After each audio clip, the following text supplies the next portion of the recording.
when he led college football in completion percentage and he threw almost 40 touchdowns for over 4,000 yards, how tall was he? Because they make it seem like he shrunk all of a sudden, RC. Oh, how lively was his arm? Because all I know is somebody did that.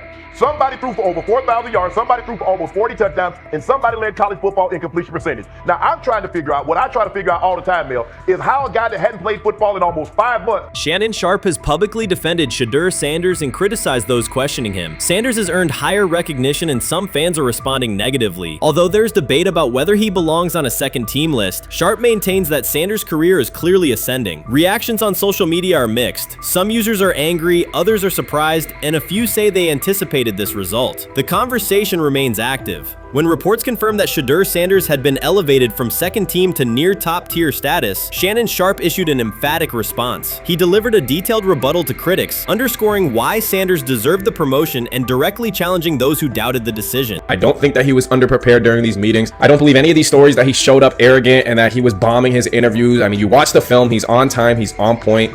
You watch his interviews, he answers like a 10-year NFL veteran. Like, he's clearly dominating OTAs. It's every single day there's a new report of how well he's doing for the Browns in OTAs. And I mean, you can say what you want, it's just OTAs. Okay, if that's your new narrative, then he's doing exactly what he needs to be doing. He's on point, he's on time, he's getting the respect of his teammates, and he's making plays. So we're gonna see years down the line, something's gonna come out that I don't know what exactly it was, but something will come out. Critics have been waiting for an opportunity to dismiss Sanders. They labeled him overrated, accused him of benefiting from nepotism, and claimed his profile came only from his last name and polished image. Within their own echo chamber, they cited every game in which he fell short of huge passing numbers as validation of their doubts. Since Sanders has begun receiving formal recognition, criticism has escalated. A wave of self-appointed analysts is dissecting his throwing mechanics and team role, and many online commentators now argue that his promotion reflects deeper problems within the sport. Shannon Sharpe rejected each criticism directed at Shedeur Sanders. During the broadcast, he turned a routine segment into a detailed examination, acting as presenter, interrogator, and fact-checker. Sharpe walked viewers through game film, season statistics, and scouting reports to show why Sanders merited his recent promotion. Whenever a panelist claimed Sanders had not earned the role, Sharpe countered with completion percentages, efficiency ratings under pressure, and documented late-game drives that changed outcomes. He stressed that the backlash was driven less by on-field evidence and more by reluctance to revise earlier opinions. Sharpe argued that critics were upset not because Sanders lacked qualifications, but because his progress contradicted their initial narrative. By the end of the discussion, Sharpe had moved past simple defense and reframed Sanders as a clear example of performance-based advancement, demonstrating that early predictions can be wrong. Never heard of no Dylan Gabriel or Tyler Shock. What the hell is that? So how is Shedeur Sanders going behind them? I'll tell you how. Collusion. 4 different times they passed on him. How the hell does that happen? 4 rounds. It doesn't happen to a quarterback. We've never seen anything like this before. Shedeur Sanders with the watch. Shedeur Sanders with his bravado. Shedeur Sanders with this supposed arrogance or whatever. Shedeur Sanders' advancement did not happen by chance. While detractors questioned his resume online, he continued to prepare, attend every practice, and deliver accurate throws under pressure. The contrast between his output and the complaints directed at him has been stark. Some critics even argued the selection committee was, quote, biased toward performance, as if rewarding strong play were improper. Rumors quickly followed. Certain commentators speculated that a public relations push from the Sanders family must have influenced voters, suggesting everything from coordinated media strategies to alleged favors for coaches. None of these theories addresses the basic point. Sanders earned his promotion through consistent production, poise in the pocket, precise ball placement, and efficient decision-making. Shannon Sharpe highlighted these facts during his response. He noted that Sanders' performance metrics justify the recognition and emphasize that resistance to the move stems more from prior prejudice than from substantive evaluation. For Sharpe, the goal was clear: present the data, challenge unfounded claims, and correct the narrative. The discussion, therefore, became a broader statement about acknowledging merit and abandoning outdated assumptions. Colin Cowherd defend college basketball coaches who have gotten a DUI, come to their defense and say they didn't need to be fired, that they deserve a second chance. But Shedeur Sanders drives 40 miles over the speed limit, gets a one-on-one ticket, and Colin Cowherd comes on his show today and says he's out on Shedeur Sanders. He's seen enough. He can't support him anymore.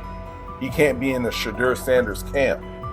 because of their speeding ticket. Shannon Sharpe addressed commentators who portray constant doubt as expertise. Those who discount strong performances with "we'll see" but declare bust after a single mistake. He noted their belief that progress only counts if an athlete visibly struggles. Sharpe's response was methodical rather than emotional. He presented evidence, cited statistics, and calmly refuted each claim. Following his remarks, several critics began revising or deleting earlier posts, recasting themselves as longtime supporters of Shedeur Sanders despite having questioned him for months. Sharpe insists on accountability, naming specific individuals and dates while requesting public acknowledgement of prior errors. He argues that analysts cannot spend months undermining a player's potential and then quietly adopt a supportive stance once the athlete succeeds. These are serious, big-time, top-of-the-line playmakers that they have. If you can go 45 to 42 in the fourth quarter because your quarterback set the school record with 510 yards passing. He was flawless. Shedeur is big time. I didn't know for sure, will it translate to the next level of competition? Yes, it might translate to the next level of competition as he can play. Critics who once claimed Shedeur Sanders was unprepared now hesitate to acknowledge their mistake. They resist retracting earlier comments and struggle to accept that an athlete can succeed without their approval. Sanders continues to share practice clips and game highlights without engaging the debate, while Shannon Sharpe documents every dismissive remark, ready to revisit them on national television. The disapproval did not slow Sanders. It underscored his progress and exposed the gap between perception and performance. As a result, the conversation has shifted. Analysts who doubted him now describe him as undervalued and publish detailed evaluations of his mechanics and game management, suggesting long-standing familiarity with his career. In a matter of weeks, critics have recast themselves as advocates, demonstrating how quickly opinion can change when consistent results leave little room for doubt. Shannon Sharpe signaled that his commentary is not over. He considers Sanders' advancement a positive outcome for every athlete who has been overlooked or criticized for having confidence. Sharpe stressed that analysts do not have the authority to determine who deserves recognition based on personal preference. The reaction to Sanders' promotion, he argued, revealed how quickly opinions can shift once results are undeniable. Sharpe pointed out that many vocal critics became quiet when confronted with objective performance data. This exchange, Sharpe insisted, reached beyond defending a single quarterback. It challenged the practice of dismissing achievements that do not fit familiar narratives. He reminded viewers that success does not require external approval and that consistent talent will surface despite online commentary intended to minimize it. While critics reconsider their positions, Sharpe remains steady, assigning credit to the athlete and allowing the scoreboard to confirm the argument. In his view, the statistics speak clearly enough. Sharpe also emphasized that the intensity of the backlash must be placed in context. College football is a volatile environment where unexpected outcomes are common. Therefore, declaring failure based on incomplete evidence only weakens the credibility of sports analysis. The discussion underscored the need for measured evaluation rather than reactive judgment. Dak Jackson and him and everybody else that we talked to have said that Shedeur looks good. He looks really good. He looks better. And we got Zach that say Dylan Gabriel ain't even an NFL quarterback. It's true. So how is it that this man can't get a rep with the ones, but that non-NFL quarterback can? We all what agree with sense that. does that make? Some observers now claim that recognizing Shedeur Sanders' strong performance undermines football's traditional standards, even though they previously argued he received coverage only because of his father. Faced with Sanders' current statistics, those critics are searching for explanations that fit their earlier narrative. The data have always been clear. Their earlier objections ignored that fact. Shannon Sharpe is openly highlighting this reversal, comparing past negative remarks with Sanders' recent 400-yard games to demonstrate the gap between criticism and evidence. Sharpe did not force these commentators to backtrack. He simply displayed their earlier claims alongside Sanders' results, allowing the contrast to speak for itself.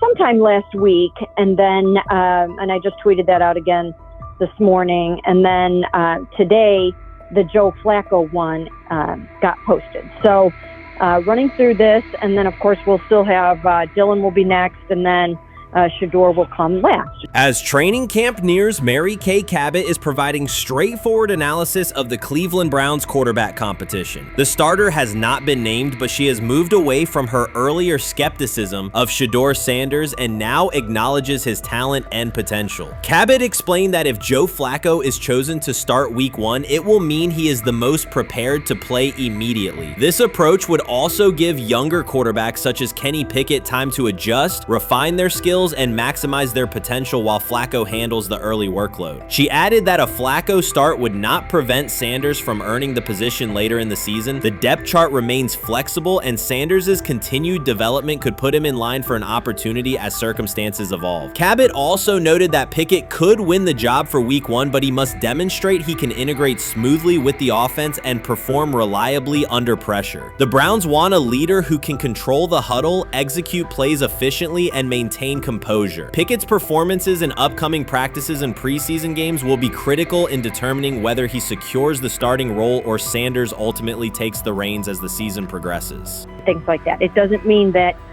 Kenny can't swoop in there and steal that job by them, but he's really going to have to show that he has a complete mastery of this scheme and this system, and that they don't have to dial it back a lot to put him in there. So these will be some considerations, and I do think that that as the preseason goes along, it will become evident. Mary Kay Cabot recently stated that Shedeur Sanders is ready, and the Cleveland Browns are monitoring him closely. After a strong showing during organized team activities and minicamp, Sanders has made notable strides in his development. With continued progress, he is expected to return to the field prepared to contribute meaningfully. The Browns coaching staff is tracking his growth, and anticipation about his long-term role is increasing. Cabot added that if Sanders maintains this trajectory and continues to demonstrate poise within the team, he will have a legitimate chance to earn the starting quarterback job. Each practice rep strengthens his case, reinforcing the possibility that his development could benefit both the player and the organization. As Sanders impresses, discussion about his future in Cleveland becomes more compelling. Cabot also emphasized Sanders' advanced understanding of the offense. She noted that his football IQ appears in every drill and that he seems ready to execute the Browns system at full speed. His ability to process defenses quickly and make decisive reads distinguishes him from his peers. With the appropriate opportunity, Cabot believes Sanders could become a genuine difference maker for the Browns. One area Cabot highlighted is Sanders' command of pre-snap adjustments. His capacity to diagnose defensive fronts and communicate changes gives him an edge and reflects high football intelligence. If he translates those reads into consistent connections with his playmakers, he could elevate the Browns' offense significantly. By comparison, Cabot said quarterback Dillon Gabriel is still refining his grasp of complex terminology and play calling. While Gabriel possesses upside, Sanders' comfort with intricate concepts and his ability to manage tight pockets under pressure give him a clear advantage at this stage. Gabriel must sharpen those elements to compete at Sanders' level. Cabot previously reported that Sanders had already earned first-team practice snaps ahead of Gabriel. Her latest update confirms that Sanders is now approved as the Browns' starting quarterback, solidifying the organization's commitment to him as QB1. Expectations are high, and his response to the challenge will be closely watched throughout training camp and preseason. Cabot further noted that head coach Kevin Stefanski authorized Sanders to take expanded first-team reps beginning next month. This milestone underscores Sanders' readiness and the coaching staff's confidence in his progress. As the regular season approaches, Sanders aims to cement his status as the starter, and the competition for that position is intensified. Though Sanders leads the race, Kenny Pickett remains in contention. Cabot stressed that Pickett must prove he can integrate seamlessly with the offense and perform consistently under pressure. His performance over the next several weeks will determine whether he can challenge Sanders for the starting role. With both quarterbacks vying for the top spot, the Browns' Week 1 starter will be one of the most scrutinized decisions of the upcoming season. For now, Cabot's reporting underscores Sanders' rapid ascent, strong football intellect, and growing command of the offense, qualities that position him well to lead Cleveland's offense when the opportunity arrives. While much of the NFL community attended the ESPYs in Los Angeles, Shedeur Sanders spent the day in Cleveland with families recovering from a residential explosion. He did not seek cameras or a red carpet appearance. He chose to be present in a neighborhood working through loss. Weeks earlier, an explosion at the Rainbow Terrace Apartments in the Garden Valley neighborhood displaced more than 100 residents. Local officials reported that 42 families were left without housing. A father suffered burns over most of his body and remained in a coma. His 2 young children were hospitalized in critical condition. The damage extended beyond structures. Families lost possessions, stability, and routine. Cleveland City Council member Richard A. Starr described the moment as a family fighting for its future. Outside of local reporting, national attention was limited. Sanders decided to go to the site, meet residents, and help organize a day focused on relief and connection. The decision drew questions almost immediately. Some asked why he was not at the ESPYs, others questioned his motives. Sanders did not respond with counter-arguments. He explained simply that he felt an obligation to be present and that he would act on that conviction. This was not a team-scheduled appearance. He promoted the gathering himself, arrived without ceremony, and spent the day with residents. His approach emphasized listening, participation, and time.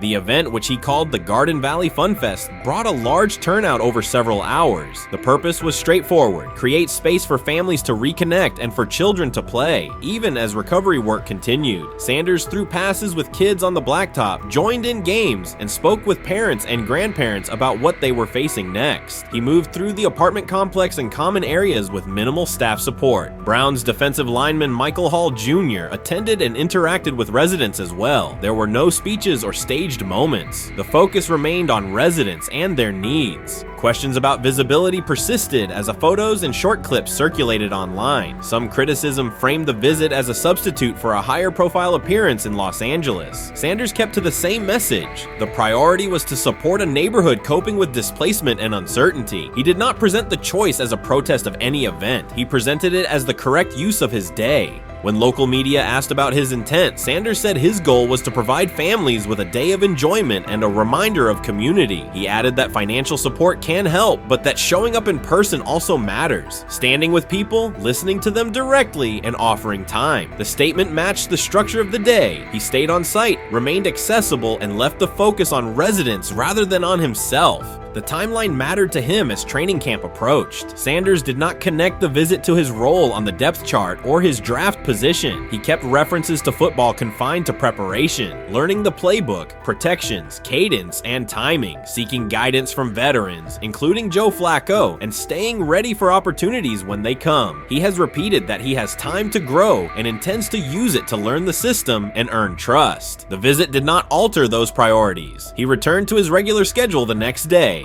Since arriving in Cleveland, Sanders has treated community work as part of his responsibilities. Before his jersey went on sale, he visited schools, including John Marshall High School, speaking with students about goals, accountability, and effort. He set public objectives confidently, such as long-term aspirations for the franchise, but paired them with routine work in the building, meetings install, film, and on-field reps. The day at Rainbow Terrace fit that pattern. Identify a need, show up, contribute, and avoid unnecessary attention. For residents, the FunFest provided a brief reprieve from ongoing challenges: housing transitions, school logistics, medical appointments, and the paperwork that follows an emergency. For teammates and staff who observed, it was an example of a rookie investing time locally without seeking a headline. For Sanders, it reinforced how he plans to operate in Cleveland: be consistent, be present, and let actions speak. The setting at Rainbow Terrace underscored the scale of recovery ahead. Families described the first weeks after the explosion: nights in temporary housing, efforts to replace clothing and essentials, coordination with agencies and community groups. Sanders moved from group to group, speaking with parents about their immediate needs, greeting elders who came to watch the activities, and encouraging kids who wanted to throw a football, run races, or take a photo. He kept the schedule flexible so residents could arrive and leave as they were able. Community partners and volunteers handled tables for supplies, simple games, and refreshments. There were no sponsor banners or organizational pitches. Residents organized as they usually do, checking on neighbors, guiding children, and sharing updates. Sanders' role was clear: participate, make time, and listen. The presence of a recognizable player brought energy, but the purpose remained practical: create a normal afternoon in a place that had not felt normal since the blast. Online reaction covered the full range of opinion. Some posts praised the decision and the event's tone. Others questioned why a rookie would skip a high visibility awards show.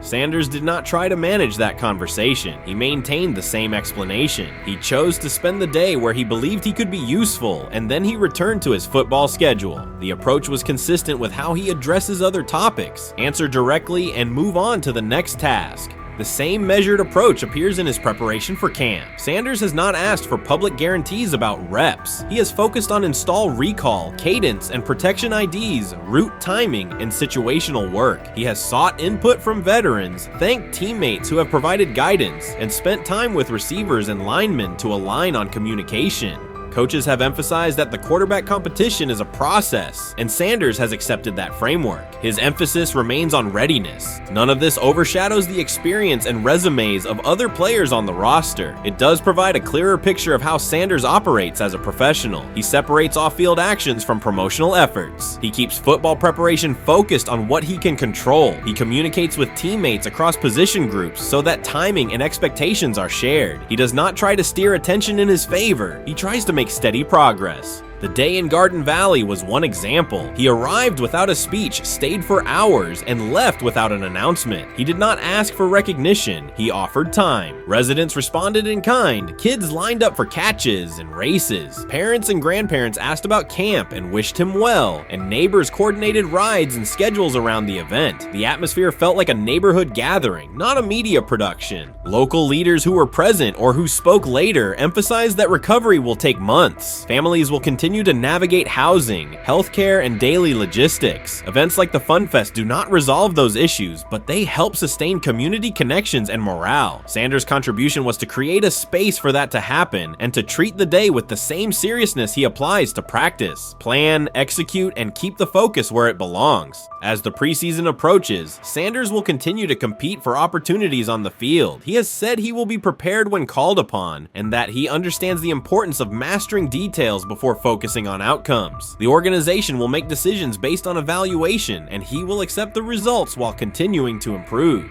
The off-field choices will remain consistent, identify needs in the city where he lives, and contribute in direct, practical ways. The core elements are simple. A neighborhood suffered a significant loss. Residents faced immediate and ongoing challenges. A rookie quarterback chose to spend a day there, without a press conference, without a schedule of talking points, and participate in a community-led event designed to give families a break and remind children that play still has a place. He provided presence, not a headline. He listened more than he spoke. He returned to work the next day. In a league and media environment that often prioritize visibility, Sanders made a different choice. He kept attention on people, not optics. He placed value on time spent in person rather than on appearances. He continued to build trust in the locker room and in the city through steady conduct rather than declarations. That approach, measured, direct, and consistent, will shape how he is viewed in Cleveland as much as any public statement could. The outcome of his football career will be decided on the field by installations learned, reads made, throws delivered, and games played. The outcome of his role in the community will be measured by smaller, quieter moments. Afternoons like the Fun Fest, school visits, and unannounced stops where listening matters more than being seen. For Cleveland residents at Rainbow Terrace, the takeaway from that day was straightforward. Someone who represents their team showed up, stayed, and participated without fanfare. For Sanders, it was the same. Do the work in front of you, whether that is a practice period or a neighborhood event, and keep the focus on the people who are affected most. What it is that they're doing is they're treating Shedeur Sanders like a 5th round pick.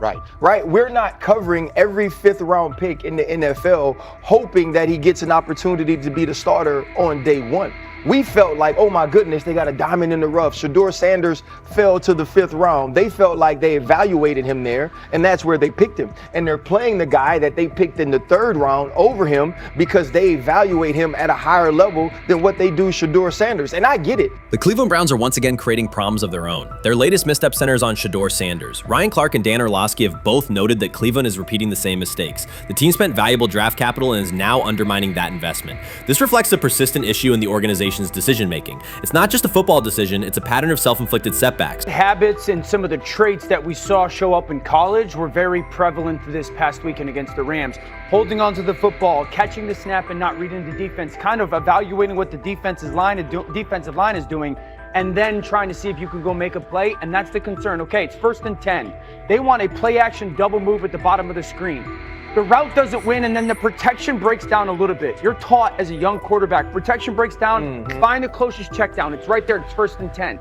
He gets to like the 4th part of The Cleveland Browns have long carried a reputation for instability. Even when it appears they are turning a corner, the organization finds a way to create new problems. Momentum gives way to questionable decisions and progress stalls. The latest situation centers on Shedeur Sanders. It highlights recurring issues in leadership, planning, and execution. Instead of establishing a clear path forward, Cleveland risks undermining its own investment. There's a lot of players who feel like they should have been picked at a certain spot, should have been viewed in a certain way. But when you get on these teams, it's about developing the team, not doing what's individually best for a certain player. And that's what Kevin Stefanski has to do. And I get it. We want to say all the reasons why what's happening to him isn't right. but maybe we aren't right on the way that not only the entire NFL viewed him, but now the Cleveland Browns view him as well. Shedeur Sanders was not brought in to be a placeholder or a scapegoat. He is expected to be the long-term solution, a high-upside quarterback with the tools, poise, and Sanders' pedigree to elevate the roster. The focus should be on developing him and positioning him to lead the team forward. They sabotaged it. They rigged it against him today, putting him in with third and fourth stringers, fifth stringers.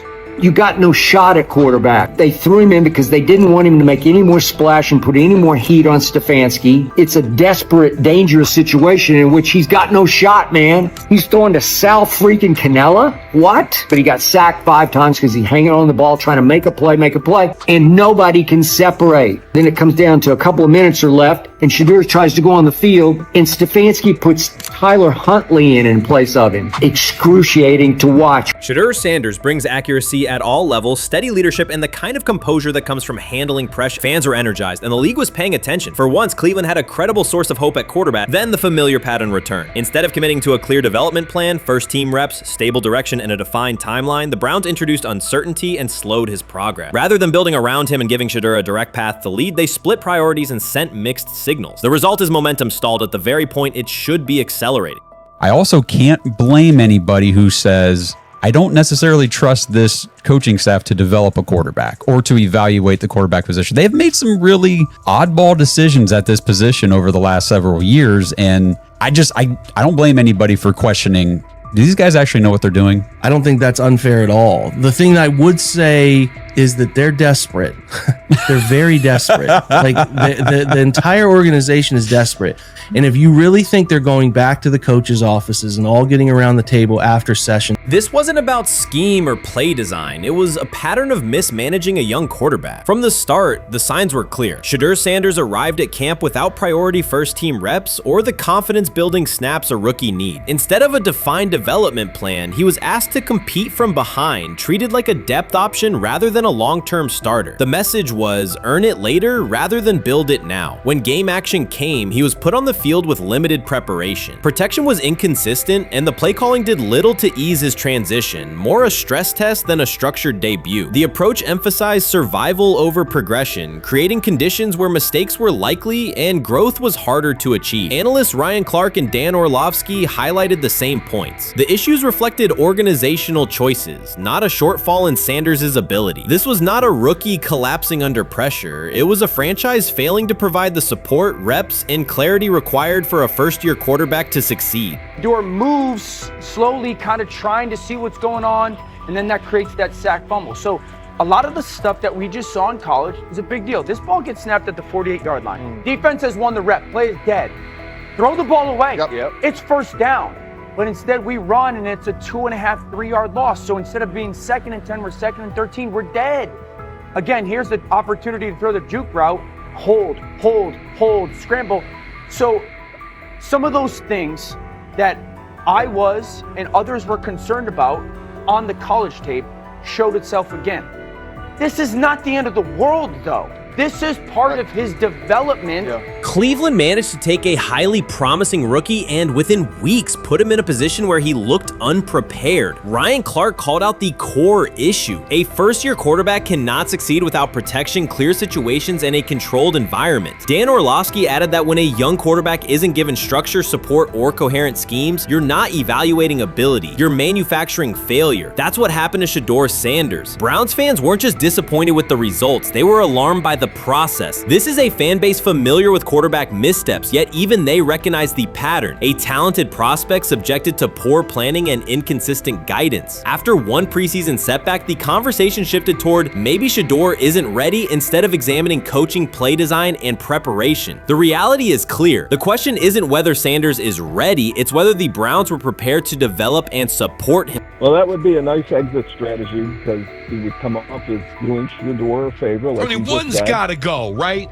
One's got to go, to clear this thing up. At some point, but I'm sorry, I know they don't care. If they were to trade Shedeur Sanders now after that preseason performance and he would go on to be good. The organization has cycled through quarterbacks for years, and the pattern is unchanged. Blame the player, protect the system, and repeat the same mistakes. Fans are split. Some argue Shedeur Sanders needs time and support, while others treat one rough outing as proof he isn't the answer. That division hides the real problem: the Browns' process. This isn't Shedeur failing, it's the team failing Shedeur. Across the league, successful teams create clear development paths. Kansas City brought Patrick Mahomes along behind a veteran and tailored the offense before handing him the job. Houston committed to CJ Stroud, built around his strengths, and let him grow with consistent direction. Smart teams invest, protect, and show belief. Cleveland did the opposite with Shedeur: uneven reps, inconsistent protection, and unclear plans. Then question the outcome. That's not development, it's organizational mismanagement. These players have played a tremendous amount of football. Right. And I remember last year when Bo Nix came out of Oregon, we talked about all the easy throws Oregon creates. Right. The level of the skill players that are around him. And then we watched Bo Nix acclimate to the NFL game extremely quickly.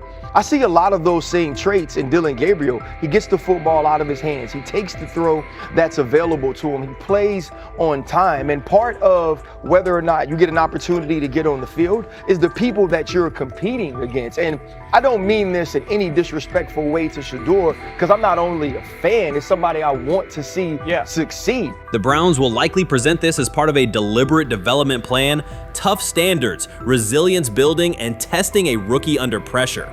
In practice, it isn't development. It's a damaging approach that undercuts growth. The organization has not shown a consistent model for nurturing young talent, and Ryan Clark and Dan Orlovsky highlighted that publicly.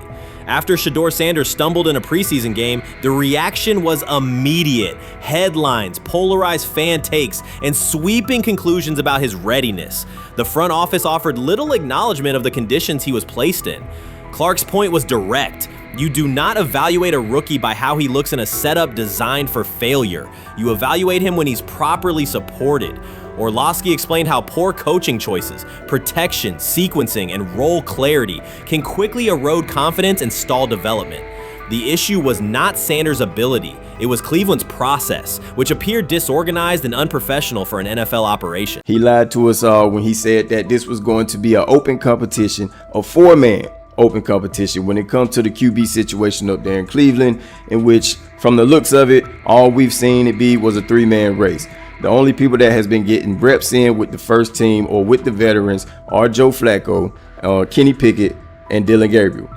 We've never seen my boy Shedeur Sanders get a chance to get in. Even with him doing the things that he has been doing up there, he has yet to get in with the... Shedeur Sanders was caught off guard by Coach Kevin Stefanski's recent remarks, which have sparked talk of bringing in another starting quarterback. Commentators are debating whether Stefanski's comments reflect eroding confidence in Sanders or a brief lapse in judgment, but the rookie now faces intensified scrutiny over his role. The Browns, we got an analyst that says that Shedeur Sanders should have some kind of a ban? Banishment of some kind? Come again? Say what? For what? And we've got, this would be more troubling. If I'm a Browns fan, and this is where we're going to start, potential dissension in the ranks of the front office and the coach. And over what? Quarterback. When a program's headline quarterback suddenly becomes the subject of sideline murmurs and quiet searches for replacements, the situation is unmistakable. It's a breach of trust. Shedeur Sanders, the passer who put Colorado back in national conversations with his production and profile, has just received a clear message that his job security is in question. Coach Kevin, the assistant previously considered to be in Sanders' corner, made remarks that ignited speculation about changing quarterbacks. Fans, analysts, and even Deion Sanders are now reassessing the team's unity and its true plan for the position. The comment was no accident. It was a deliberate signal that the staff may soon elevate a backup. For perspective, Shedeur Sanders did not step into ideal conditions last season. He was sacked so often that Colorado could have dedicated a locker to every opposing edge rusher who reached him. Could I possibly go to bat for Kevin Stefanski as a great head coach? No, I couldn't.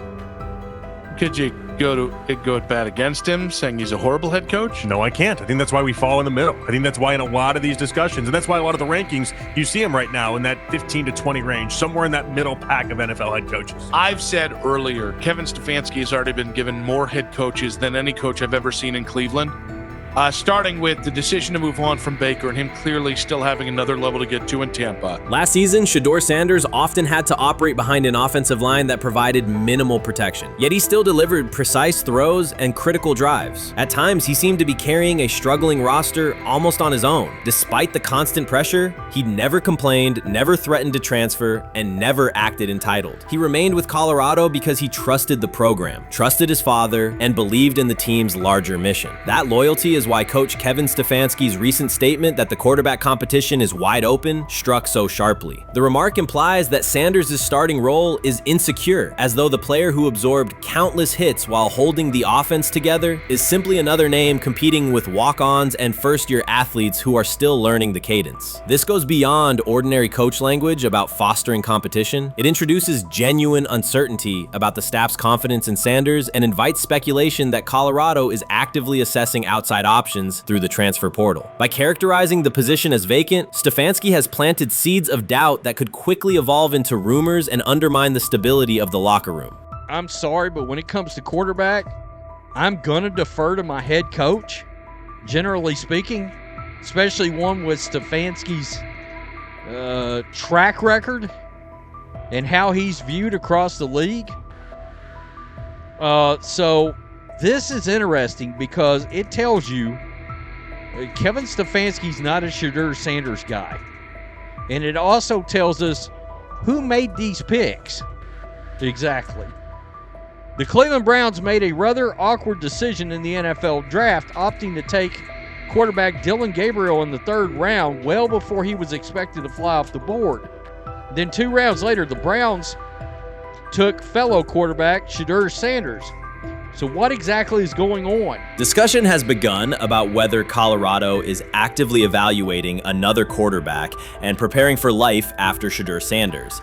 Analysts are debating whether Coach Kevin's move is calculated strategy or a misstep that jeopardizes team stability. Sanders remains a top NFL prospect, Deion Sanders' son, and the program's public face. His highlights dominate social media and his jerseys outsell the team's victories. Yet he is once again being asked to reaffirm his position. The issue is more than routine roster management. It intersects with the family dynamics that shape the program. By portraying the quarterback job as open, Coach Kevin signals to both Shedeur and Deion that the staff is willing to move on despite Sanders' stature. For Shedeur, sitting through film sessions while hearing talk of potential replacements adds an unwelcome layer of uncertainty to an otherwise proven resume. The decision may reflect a desire for a quarterback with a different profile, perhaps someone more mobile and system-oriented, rather than a dismissal of Sanders' accomplishments. Grab hold of the starting job. Yes, but I don't think we're going to know which one until we get deep into August. Now, I think, we tracked the reps everybody was getting at practice throughout the OTAs and minicamp.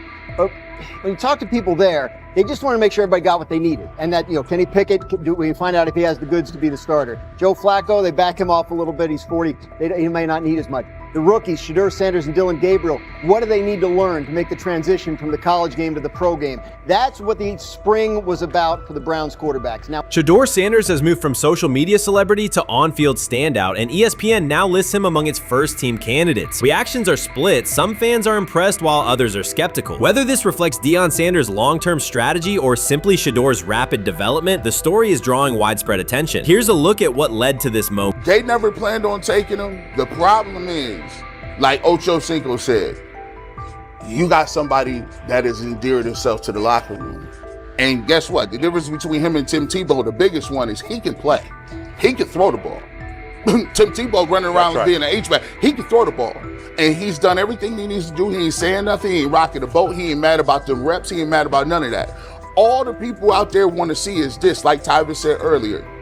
We want to see what he can do with Jerry Jeudy. Online reactions are sharply divided. Some fans strongly support Sanders, while others argue he is overrated. Traditional analysts cite statistics and claim his recognition comes mainly from his father's name. Sanders supporters are actively celebrating his rise and already predicting a future NFL career. Sports media outlets have made his candidacy a central topic of debate. The discussion now extends beyond statistics and victories to include his marketability, public image, and on-field presence. Sorry. Is Shedeur Sanders going to get a chance to win this job? Do you believe he gets a legit shot to win this job?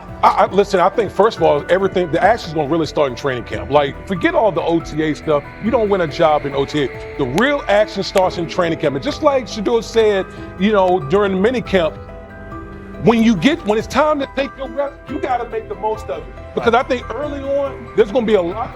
Remember, Joe Flacco didn't hardly practice in OTAs and mini camps because they were giving the young guys. Right. So when he gets his opportunity, he's going to have to make the most of it. Analysts are closely reviewing game footage to evaluate Sanders' decisions and mechanics, while others examine his social media activity to see how he balances content creation with quarterback duty. Shedeur Sanders' placement on ESPN's early first-team list has taken over the college football conversation. Supporters circulate his highlights and argue that his on-field production and leadership justify the honor. Skeptics claim the recognition relies too heavily on his family name and question whether his resume is strong enough for first-team status. Analysts are rewatching game footage to assess his reads, accuracy, and pocket presence, while others examine how he balances a high-profile social media presence with quarterback responsibilities. The debate has pushed other storylines, such as conference realignment and NIL issues, into the background, leaving fans and commentators focused on Sanders' performance, marketability, and overall impact on the sport. I'll keep saying it.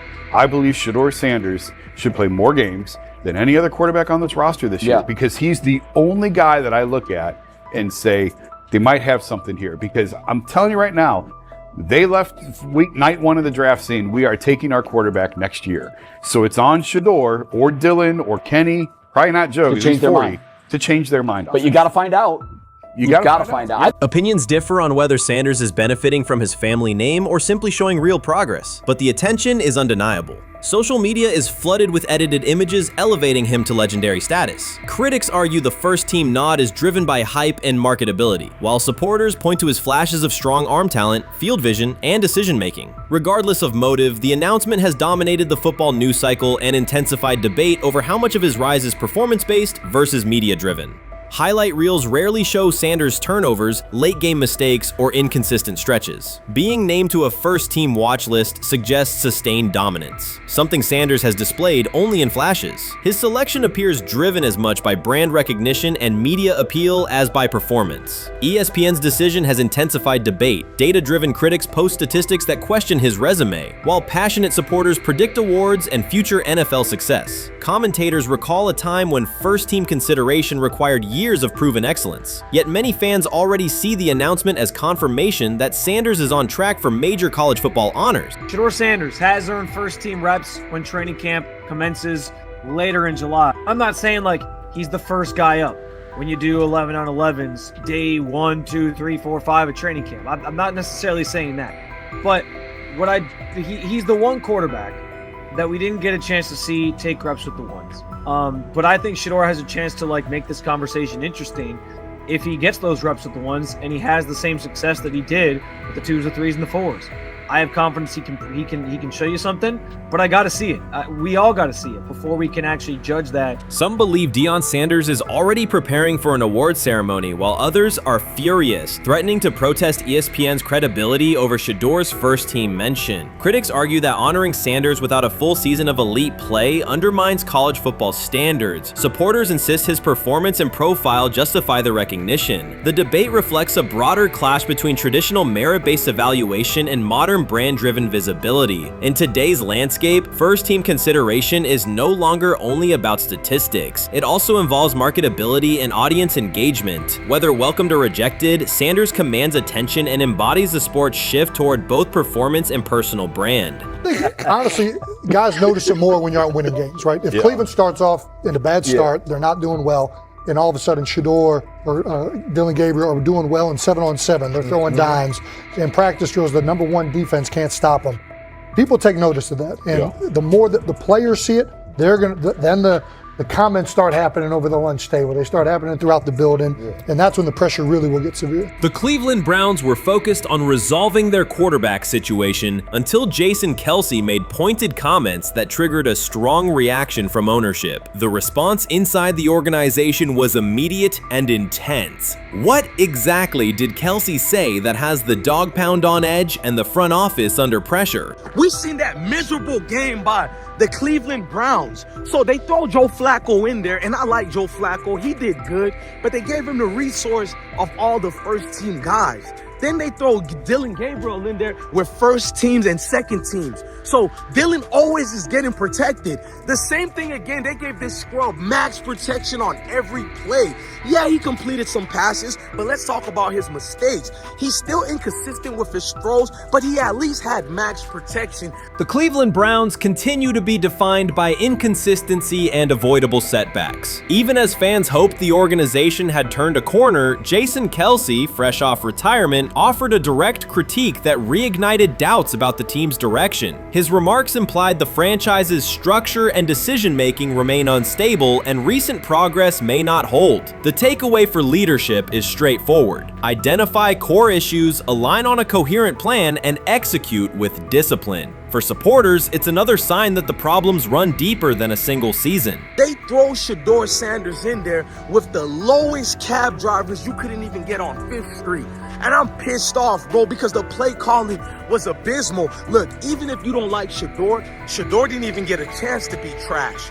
Even if you think Shedeur is garbage, he didn't even get a chance to be garbage. That's how awful the offensive line was. Kevin Stefanski still doesn't want to give Shedeur second strings and first strings reps. Why is that? Browns ownership's response shifted from measured to urgent. The pattern is familiar in Cleveland. The team once treated Johnny Manziel as a franchise solution, retained Hugh Jackson for a second year despite results, and invested heavily in Deshaun Watson through a costly trade and contract. These decisions reflect aggressive but poorly aligned planning. The outcome has been continued instability instead of sustained progress.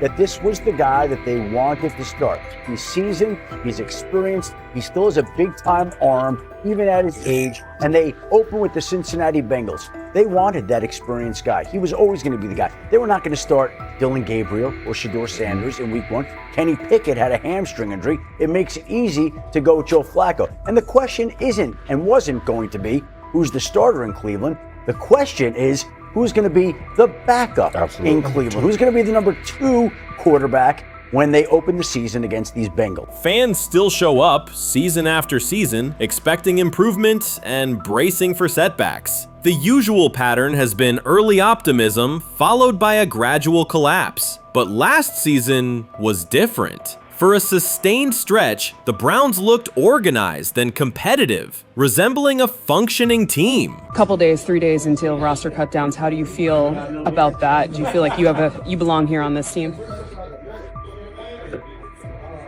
Obviously, I think overall as a player, I feel like I put in the work. I feel like everything I do, I try to do it to my best, and that's all I ask for. So I feel like everybody feels like, they should be on the team, and if you ask anybody on the team, would they feel like they belong, in their own eyes. So I feel like I do, but I'm my own player, I think about myself in a high regard. The front office entered the offseason confident. Kevin Stefanski was being praised and the Dog Pound believed the team had made real progress. Then Jason Kelce delivered a pointed assessment that cut through the optimism. Fresh into retirement, the former Eagles All-Pro and Super Bowl champion said Cleveland still looks like a team patching over issues rather than building a durable contender. Kelce's view was direct. The Browns' structure is fragile, and the roster is too dependent on perfect health at quarterback. He argued the team is one injury away from losing continuity and sliding backward. Because Kelce has operated inside a stable, championship-level organization, his comments carried weight with players, media, and fans. The reaction was immediate. People took his critique seriously, not as outside noise, but as an informed evaluation of how a successful team should be built. Ownership also felt the impact. Jimmy Haslam's response shifted to urgency, a sign that leadership recognizes the stakes. The criticism arrives in the context of prior high-risk decisions, especially the fully guaranteed $230 million commitment tied to Deshaun Watson. Watson has missed time and shown inconsistency when available, and the contract has constrained flexibility. Kelce's remarks highlight why depth, alignment between the front office and coaching staff, and a clear contingency plan at quarterback are non-negotiable. The takeaway is straightforward. Cleveland must convert last season's progress into a stable framework, protect the quarterback, deepen critical positions, and establish a plan that survives injuries and short-term setbacks. Without that, the games that fueled optimism will remain temporary. If you're a betting man, who do you think starts for the Browns at quarterback? Okay, this is the situation. Kenny Pickett, they actually traded for him. Joe Flacco, no one's bringing Joe Flacco in the building thinking Joe Flacco's going to be the starter. If Joe Flacco is your starter, you got a problem. You have a huge problem. And if they were saying Shedeur was the starter as the 5th rounder, you got a real problem too, because he passed over all these guys in these reps in the offseason in shorts, in bikini shorts, Speedos and stuff. Like, no. That kind of stuff. So I'm not that surprised when you put down a 3rd round pick on a quarterback. You do believe he has a certain skill set. Jason Kelce stated the obvious. Cleveland committed to a quarterback who hasn't played at an elite level in years, and Joe Flacco's playoff run didn't change the long-term outlook. Ownership appeared more upset that the criticism was public than by the substance of the critique. Many fans agreed. They've seen this pattern before. Rosters age, injuries are inevitable, and when a single contract dominates the cap, one setback at quarterback can undermine the entire season. Kelce's broader point was about structure. The Browns prioritized the high-cost, uncertain starter over depth and contingency. The late-season surge masked issues that remain: limited cap flexibility, thin depth at key positions, and an offense that lacks a credible plan B. Fans recognize how quickly a strong defense can decline with injuries, and how an offense without redundancy stalls. The AFC North raises the stakes. Baltimore with Lamar Jackson sustains a top standard. Cincinnati with Joe Burrow returns to contention when healthy. Pittsburgh rarely slips below .500 under Mike Tomlin and wins with defense and consistency. In that environment, Cleveland can't rely on perfect health or peak form from one player. The path forward is clear. Diversify cap allocation, reinforce the offensive line and receiver depth, carry a legitimate backup plan at quarterback, and install a scheme that functions regardless of who is under center. Given what we saw yesterday with Shedeur Sanders, somebody on the Cleveland Browns is 100% getting fired, probably by the end of this year. The person who's probably going to end up getting fired is Kevin Stefanski, because I know that he didn't want Shedeur Sanders on the team. It was Andrew Berry who made that pick. You can't really go against your GM. Bad things happen in this situation. But Shedeur Sanders is not without fault for what we saw yesterday. This is the play that we saw yesterday that has the internet just exploding, where Shedeur Sanders took like a 24-yard sack. Half of the internet is saying that this is all Kevin Stefanski's fault. Cleveland showed progress last season, but the underlying concerns remain. Jason Kelce highlighted them directly. The Browns' long-term plan is fragile, cap-constrained, and overly dependent on perfect health at quarterback. His comments focused attention on structural issues, roster depth, continuity in coaching, and a sustainable offensive approach, rather than a single hot streak. That criticism resonated because it reflected what many around the league already see. Ownership's reaction underscored the sensitivity. Jimmy Haslam has presided over frequent coaching and quarterback changes, and external scrutiny carries weight when it comes from a respected veteran with championship experience. Kelce's remarks reinforce that last year's Joe Flacco stretch was a short-term solution, not a foundation. The team still needs a durable plan that can withstand injuries and inconsistency. The practical takeaway is clear: stabilize the system, diversify cap usage, and build depth at key positions so the offense functions regardless of who is under center. That includes a coherent development pathway for younger talent such as Shedeur Sanders, with defined practice reps, protection, and scheme alignment. Kelce didn't say anything outrageous. He articulated the gap between a brief surge and a credible long-term contender. I have the faith of a mustard seed.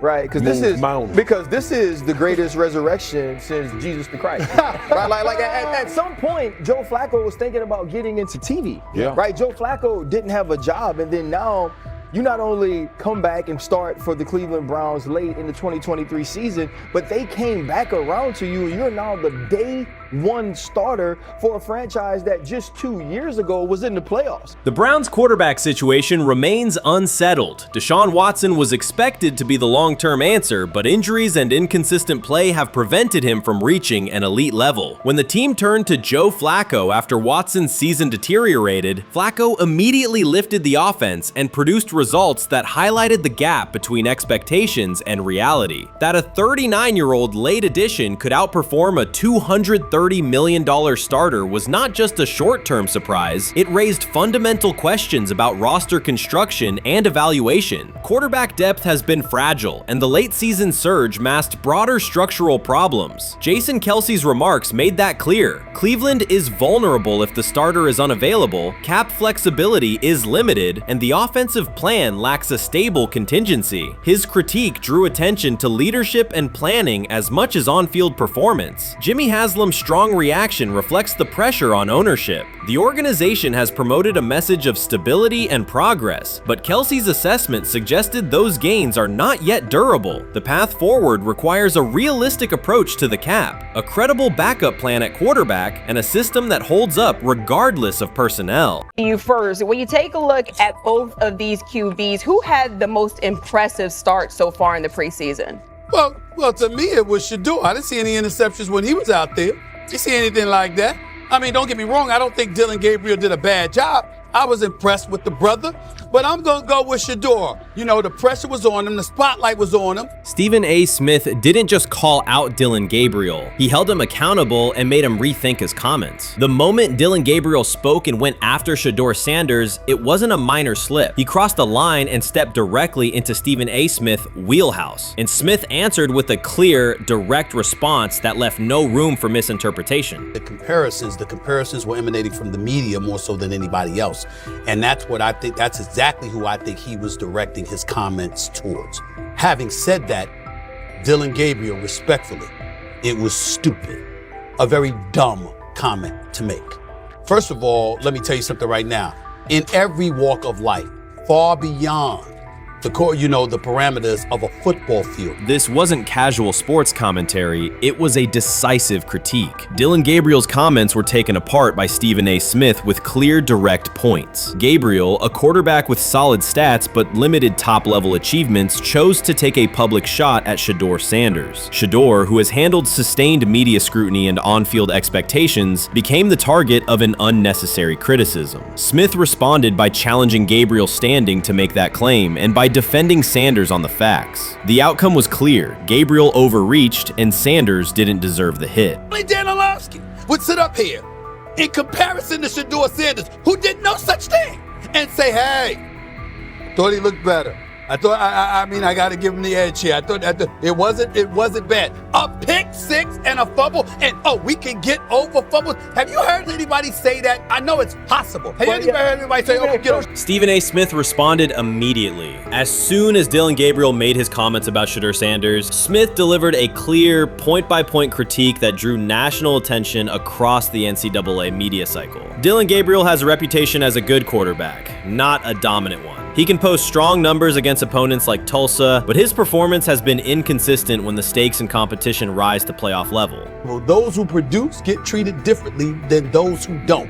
What he said echoes the mentality of all of America practically, and most certainly the world, as we see things being globalized more and more every day. It was a stupid, idiotic, immature comment, because clearly you were feeling the heat because a lot of people was talking about how Shedeur should be QB. Dillon Gabriel is a capable quarterback, but not a standout. Even so, he chose to talk down to Shedeur Sanders, a quarterback who has navigated constant scrutiny and pressure and still represents the future of a program that was struggling before he arrived. The comparison was weak. The criticism was unnecessary. Stephen A. Smith recognized that and dismantled Gabriel's argument with a clear, direct response. How the Browns react to this, how the locker room reacts to this, how Shedeur reacts to this, because it was a clear shot at Shedeur. But let's say Dillon Gabriel's talking about the media.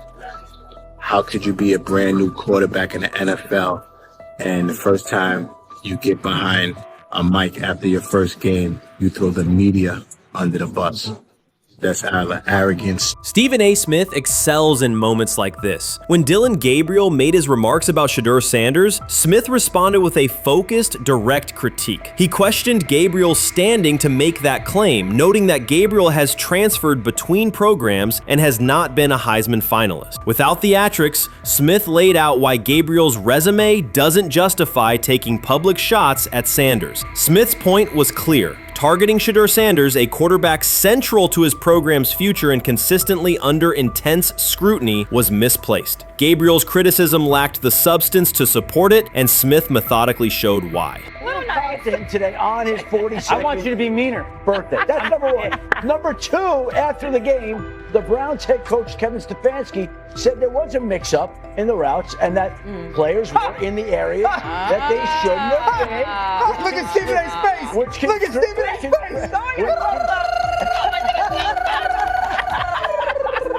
Look at his face.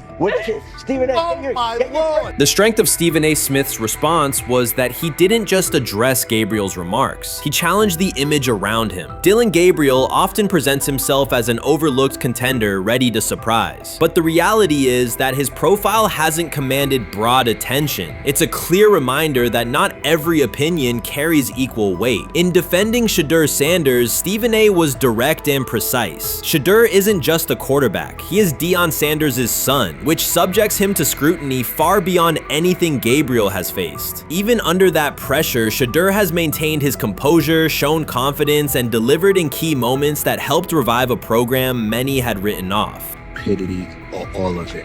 I thought it was a clear shot at Shedeur due to the fact that his Oregon coach threw a shot at Coach Prime and Shedeur during their meeting at Colorado last year. But you know what? The cream rises to the top. Let's see what happens this week. I see a lot of the media talking about they think it was about the media and not about Shedeur. And I think that's a chess move. For Dylan Gabriel to take shots at Shedeur Sanders was a miscalculation. Stephen A. Smith made the mismatch clear. Gabriel's attempt to shame Sanders was unnecessary and counterproductive. You don't target Deion Sanders' son when Deion has turned Colorado into primetime television. It underscored that Dylan Gabriel has often played with a chip on his shoulder because the spotlight hasn't followed him. He has been around long enough to compile numbers but not to earn broad respect. That's why going after Shedeur was misguided. Sanders, despite ups and downs, drives headlines. Gabriel's most notable headlines have been his transfers. Stephen A. Smith pressed that point without hesitation, challenging Gabriel's standing and leaving his argument looking like a forced throw that turns into a pick six. You know what? Still needs to thank me a little bit more for that restaurant I treated him and his family to, because it was big time, and stop embarrassing me by going places and trying to use coupons. That's how pathetic he is. The point is that a pick six and a fumble is usually considered a bad day. Stephen A. Smith didn't need to raise his voice to make the point. He presented Dylan Gabriel as a player whose talk outpaces his resume and defended Shedeur Sanders with clear comparisons. That's why he called Gabriel out so directly. The comparison wasn't just unfair, it was forced. Now look at Gabriel's record. The numbers are solid and he can win against average defenses, but the resume lacks defining markers. There's no sustained Heisman contention, no late season surge that reshaped the national picture, and no postseason moment that cements a legacy. The track record reflects steady production, not top-tier impact. That's the gap Smith underscored. Gabriel's criticism of Shedeur Sanders wasn't supported by what he has accomplished, while Sanders continues to carry a program under constant scrutiny. Let's see some of them step up and make some plays out there. Ain't no way. Gabriel Ain't no way. He's not built like that. No way. And this one is picked off and going back the other way. Oh my God, why did he stop playing? Now it's a foot race. And that is that. They told me bust out my AP, perfect timing. Hey, chat, we about to get legendary. Shedeur starting next game, baby. Shout out Dylan though, you know what I'm saying? Bro, I love you, my heart. What am I bigger than cheese, bro? You know what I'm saying? But Shedeur got it. Shedeur Sanders is a national brand who draws viewers for both performance and result. Dillon Gabriel's attempt to diminish him read as resentment. And Stephen A. Smith called out the insecurity and lack of awareness directly. Colorado under Deion Sanders is prime time, and Shedeur sits at the center of that spotlight. If Gabriel expected the sports world to agree while he took a shot at Shedeur, he misread the moment. Smith dismantled the argument and questioned the credibility behind it. Gabriel will move on. He'll keep playing, give interviews, and have fans, but this exchange will trail his media profile as a reminder of a misstep. It's a clear example of a resume that doesn't justify taking public aim at a quarterback carrying that level of scrutiny and responsibility. For the Cleveland Browns preseason game today is that the way that some white folks watched Shedeur Sanders last week is the way that some black folks were watching Dillon Gabriel today. And it's not Dillon Gabriel for Dillon Gabriel's sake. Most folks don't have a problem with Dillon Gabriel. It's what he represents, which is the disrespect of a black person for no other apparent reason than they are a confident black person. Dillon Gabriel thought he was aiming up. Instead, he was placed back among quarterbacks who are good but not great. Stephen A. Smith made the central point. Dillon Gabriel doesn't shape the conversation. Sports are about narrative as much as numbers, and Gabriel's story doesn't move the culture, while Shedeur Sanders does. Smith highlighted that contrast clearly. By the end, Gabriel's credibility had taken a measurable hit. The critique was decisive and sent a broader message to any player considering public shots at Shedeur Sanders. If you step into that debate, you will be held to a higher standard and your resume will be tested. Dillon Gabriel learned that the hard way.